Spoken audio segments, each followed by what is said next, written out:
Bonjour, est-ce que tu peux te présenter s'il te plaît? Bonjour, je suis Matelote, je suis dessinateur et là je viens de sortir ma première BD qui s'appelle À moindre risque. Et voilà, moi je fais du dessin sur le vif beaucoup, carnet de voyage, carnet de reportage, de l'illustration.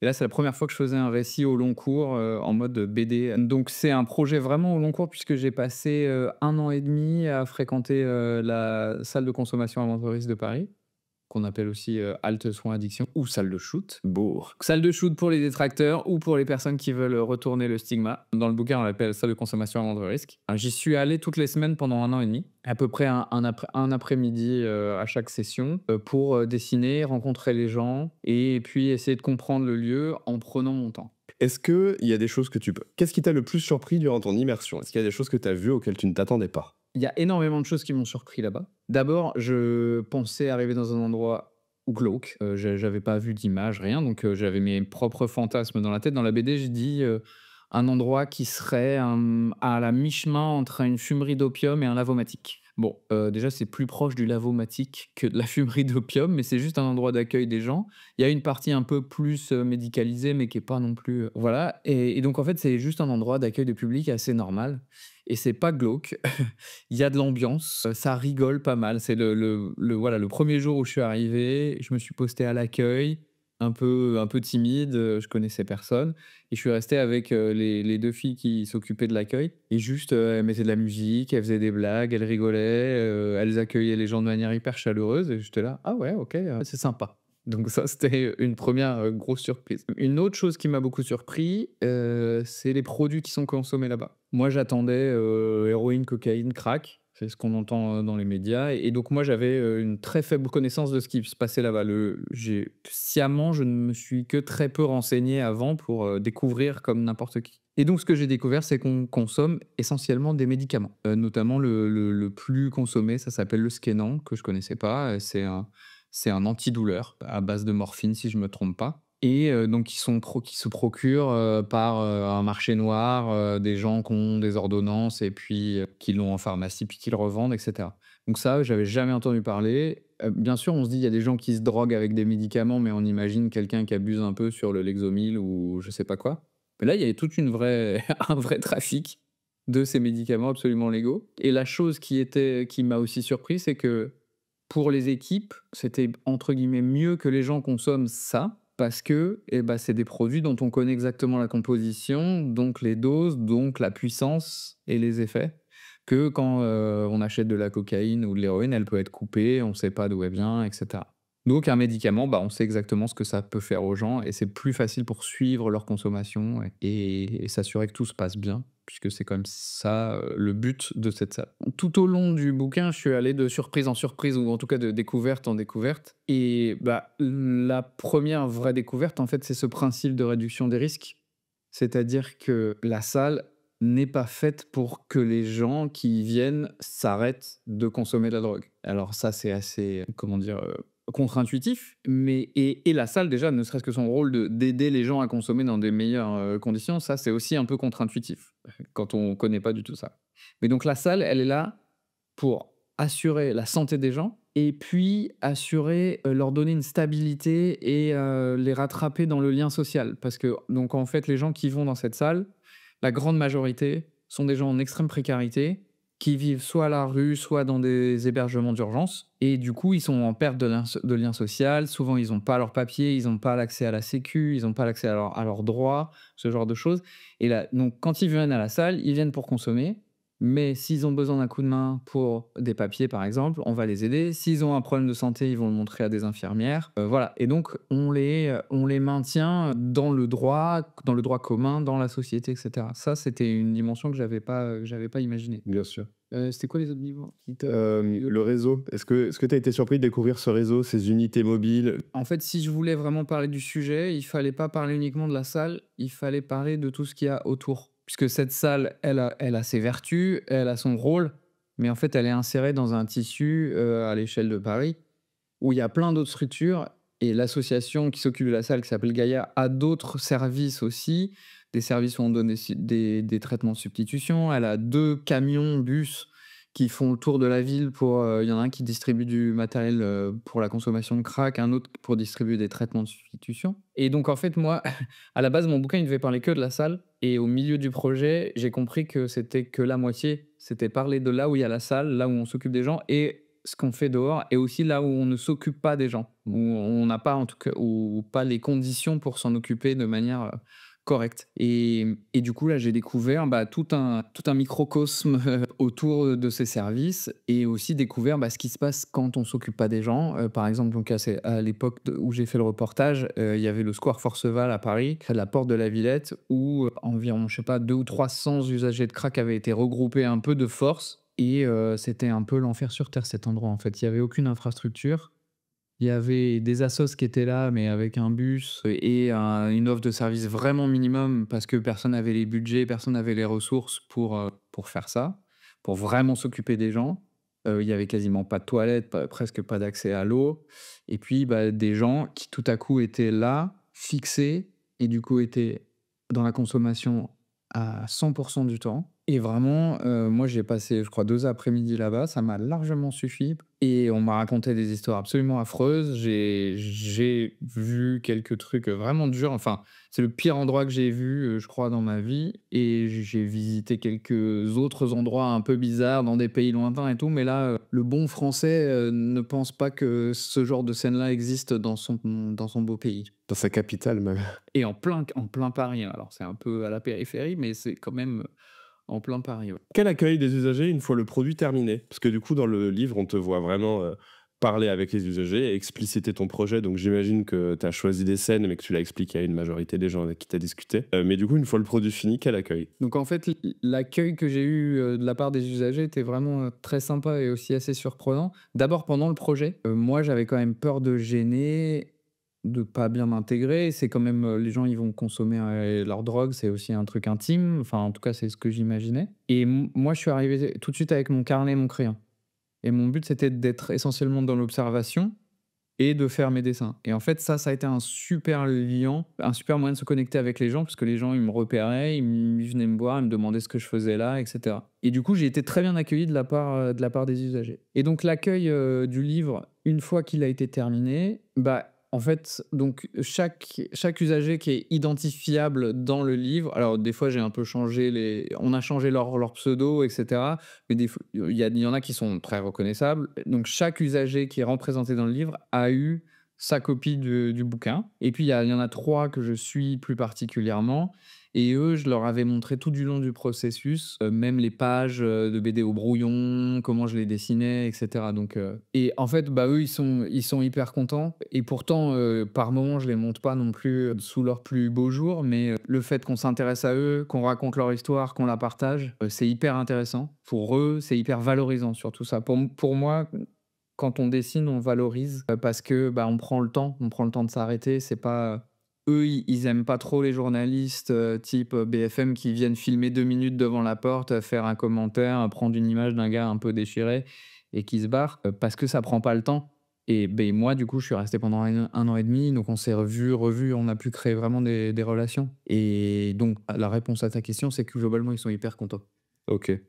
Je viens d'avoir une question en plus, on en discute, sur le côté un peu sentimental. Parce que toi, on te voit évoluer, on voit comment, quand tu apprends à reconnaître des usagers, tu captes qu'en fait, c'est des usagers partout dans le métro, qu'il y a des usagers partout et moi donc j'ai failli pleurer 2 fois. Est-ce que toi, tu as eu des craquages pendant le tu vois? Est-ce qu'à un moment tu t'es dit: «C'est vraiment» ouais, je sais pas. Bah, niveau émotion, ça a été assez fort et pas forcément, toujours, de la façon dont j'attendais. Moi, je pensais que, passer ces après-midi là-bas, ça allait être dur émotionnellement, à cause de la misère, à cause de, éventuellement voir des gens se shooter et cetera, qui aurait pu être choquant et j'ai pas ressenti ça. À cause de cette ambiance, à cause du fait que les gens sont très bien accueillis, et que c'est un endroit qui fait du bien aux gens. On arrive, on n'est pas en forme, on repart, on est au moins un tout petit peu mieux, ne serait-ce que parce qu'ils ont consommé. Ils arrivent, ils sont au moment qu'ils consomment, ils sont juste un peu mieux. Des fois, ils sont dans des états divers et variés, mais globalement, en plus, comme c'est des consommateurs, qui ont une très forte consommation, souvent ça les remet juste à la normale. Moi, je pensais voir des gens, déchirés, défoncés, j'ai surtout vu des gens qui étaient juste de retour avec nous. Donc ça, c'était beaucoup moins lourd que ce que je pensais. Par contre, j'ai pris des coups, surtout quand j'ai passé, du temps avec l'assistance sociale. Donc, il y a David, qui bosse là-bas, qui est assistant social, qui fait un super boulot et j'ai passé plusieurs après-midi dans son bureau et avec les usagers qui défilent, donc souvent après leur consommation et qui, bah, viennent raconter leurs problèmes, chercher des solutions et là, par contre, bah, de les entendre vraiment parler de là où ils en étaient, un gars, qui s'était super bien stabilisé, qui avait du boulot et puis pendant le covid, il a tout perdu. Il avait démissionné juste avant le covid, mais parce qu'on lui avait promis un autre job et puis, bah, tout s'est arrêté et il a perdu son appart, ses papiers, il est retombé dans la conso à mort de crack et cetera et là, il est arrivé pour demander un hébergement d'urgence parce qu'il en pouvait plus. Là, j'ai pris la réalité dans la tête et il y a plusieurs voilà, ça, c'était vraiment les moments les plus difficiles et puis, en Forceval dont j'ai parlé tout à l'heure, là, de voir, au moins à la salle, on s'occupe d'eux, là, on s'occupe plus de personne et puis, oui, ça a changé ma perception, bah, des usagers eux-mêmes que je pouvais croiser dans mon quotidien. Il y a un truc qui me faisait rire, c'est que souvent, on entend des gens dire, «Ah oui, moi je veux pas donner aux SDF parce qu'après ils vont aller boire». Bon, bah, bonne nouvelle, ils vont pas boire, il y en a plein qui vont, prendre du crack, ou je sais pas quoi, donc ça on a l'impression que c'est encore pire et en fait, moi, à chaque fois que je croisais quelqu'un qui avait l'air d'être un usager, parce qu'il y a quand même des stigmates physiques qu'on finit par reconnaître et qui me demandait 1 € et bah, je pouvais pas m'empêcher de lui donner tout en sachant qu'il allait s'en servir pour consommer. Mais parce que, bah, je savais qu'il en avait besoin en fait et que je préférais qu'il puisse trouver ce dont il avait besoin rapidement. Et voilà, ça a changé ma perception de ces gens et parce que je pouvais plus ne pas les voir. Quand on est parisien, on est bien entraîné à ne pas voir. Même le mec qui est à moitié en train de hurler dans les travées du métro, on arrive à se créer sa bulle. Et là, la bulle, bah, elle s'est percée. Et donc, voilà. Et du coup, bah, maintenant, la question c'est à la fin du livre, surprise, on s'attend pas à ce qu'il y ait une surprise et il y a une surprise et en fait, on te voit te diriger, à la salle de conso, pour t'injecter également. Alors quand tu fais une blague en disant que tu es devenu accro et que tu viens t'impliquer bénévolement dans la structure et du coup ça par contre, ça nous intéresse, très fort également. Oui, à la fin du bouquin, on voit que je reviens je me suis inscrit en tant que bénévole, en fait. C'est pas quelque chose que j'ai pu faire sur le long terme parce qu'après j'ai déménagé de Paris et cetera. Mais c'était quelque chose qui était important pour moi, parce que j'étais observateur et je me suis attaché à l'équipe, aux gens et à un moment, j'avais fini mon enquête, j'avais plus de raison de venir et je me suis dit: «Je vais encore passer 1 an avec ces gens à écrire, à dessiner la BD, mais je suis triste de plus les voir». Donc je me suis dit: «Bah, c'est parti, je vais mon excuse, ça va être d'être bénévole, en fait, juste de participer». Et c'était hyper intéressant parce que je pensais que je connaissais tout par cœur au bout d'1 an et demi à voir les gens bosser et cetera et en fait, par exemple, quand je devais distribuer le matériel, donc dans la salle, les usagers, ils arrivent, ils déclarent ce qu'ils vont consommer, puis ils vont vraiment dans l'endroit d'injection et ils font une commande de matériel qui est souvent hyper longue et ils débitent ça en 2 secondes et donc ils disent: «Ah, donne-moi une marron courte, une de CC, 3 filtres, 2 tampons». Et bah, quand j'ai dû faire le truc moi-même, j'étais complètement perdu, en fait, parce que je savais pas où était telle seringue. Il y en a plein de différentes et cetera et donc c'était vachement intéressant. J'ai pu voir aussi le rythme du boulot qui est très bizarre. C'est-à-dire que des fois, il y a pas grand monde, on s'ennuie un peu, on attend, tout et puis à un moment, on sait pas pourquoi il y a un rush. Alors des fois, c'est parce qu'il y a un des dealers du coin qui est arrivé avec une petite cargaison et du coup, tout le monde fonce à la salle. Mais dans un faux rythme, hyper prenant et voilà. Enfin, j'étais vraiment hyper content d'avoir participé, c'est pas du tout la même expérience. C'est aussi inspiré, j'ai pensé à ça, grâce à une autre BD qui s'appelle Un coin d'humanité de Keck et donc Keck, lui, il a été bénévole, à Paris au Resto du Cœur pendant, pas mal d'années et il en a fait une BD et donc lui, c'est 100 observation participative. Enfin, même pas observation, il raconte juste son expérience de bénévole. Moi, j'étais un cran derrière et en lisant sa BD, je trouvais ça hyper intéressant et je me suis dit: «Il faut aussi qu'à un moment j'y aille». C'est pas l'objet de la BD, mais pour moi, mon expérience, l'approfondir un peu, c'était hyper intéressant.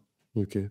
Puis j'imagine que ça a nourri la post-production de la BD dans le sens où du coup, t'as pas juste gratté tes trucs, t'es pas reparti à la campagne pour gratter les images, fignoler et du coup, t'as quand même été en contact encore avec les gens donc même si t'étais moins dans une observation, peut-être que ça a aussi enrichi la Pour moi, c'était hyper important de garder le lien avec eux, de les retrouver, retrouver l'équipe, me remettre dans l'ambiance. Voilà, pendant que j'étais en train d'écrire, de dessiner, tout à coup, je retournais dans ce lieu. J'ai même eu, un flash un peu bizarre une fois où j'ai passé vraiment longtemps. Il y a une longue scène, dans la cour de la salle et là, j'y étais pas allé depuis longtemps et donc je dessinais, Mamadou et Bader qui sont les 2 médiateurs avec des usagers et cetera et puis un jour, bah, je vais à la salle et ils sont là exactement comme je les ai dessinés depuis 2 semaines. Les 2 gars, au même endroit et tout et j'ai eu, une sorte de déréalisation. Je savais plus si c'était ma BD qui était devenue, la réalité ou l'inverse, quoi. C'était hyper intéressant. OK. Et c'est quoi l'implication d'un bénévole dans une salle de conso? C'est quoi l'émission? Le bénévolat à la salle, déjà, il faut bien le différencier du salariat. Quand on pense que c'est une association et tout, on a l'impression que c'est que des bénévoles. Non, je sais pas, 90 des gens qui sont à la salle, sont des employés qui sont, pour la plupart infirmiers, infirmières ou éducateurs, éducatrices spécialisés. Il y a aussi un psychiatre, d'autres choses. Mais voilà, globalement, c'est des éduques et des infirmières. Et les bénévoles peuvent venir filer un coup de main et en fait, ils font globalement le travail, à peu près le même boulot, parce qu'il y a différents postes. En fait, on tourne entre les postes. Il y a des gens qui sont à l'accueil, et donc à l'accueil, on doit accueillir les gens et les enregistrer, noter leur consommation. À la salle, on doit leur délivrer le matériel. Et dans la cour, et là, c'est plus un endroit de socialisation. Et toute l'équipe change, toutes les heures, on tourne et un bénévole, il va jamais être tout seul, personne n'est tout seul, mais il est toujours en plus de 2 pros et bah, il va tourner de poste en poste. On peut aussi aller, et ça je l'ai fait plusieurs fois sur, l'antenne mobile, donc qui va partout dans Paris et distribuer notamment du matériel pour la consommation de crack. Ça, c'est une sacrée aventure. Dans la BD, je le présente vraiment d'une manière assez flippante parce que les premières fois où j'y suis allé, ça a été flippant. Quand je l'ai refait en tant que bénévole, c'était beaucoup plus calme parce que la scène avait changé et c'est assez fou d'être dans un énorme camion dans Paris, aller dans des endroits bizarres et tout et j'ai beaucoup aimé. Donc voilà, généralement les bénévoles, ils font une formation sur 2 week-ends, je crois. Moi, je l'ai pas faite, on a considéré qu'1 an et demi d'immersion, voilà et ils font le boulot quotidien en accompagnement des équipes. Bien sûr, quand il y a, une blessure ou je sais pas quoi, bah, là, c'est l'infirmière qui le fait. On prend pas de décision, mais on est là, on distribue le matériel, on discute avec les gens dans la cour, on les accueille, on note les consos et voilà. Après, tu là en +1 et ça fait du bien autant à l'équipe qu'aux usagers. Exactement, on vient en renfort, quoi. OK, super. Merci pour ces infos. Tu as envie de rajouter quelque chose? Lisez ma BD Et achetez-la. Si vous voulez l'acheter, c'est encore mieux. faites-la tourner une fois que vous l'avez lu. Tournez, voilà. Merci. On se serre la pince. Merci beaucoup.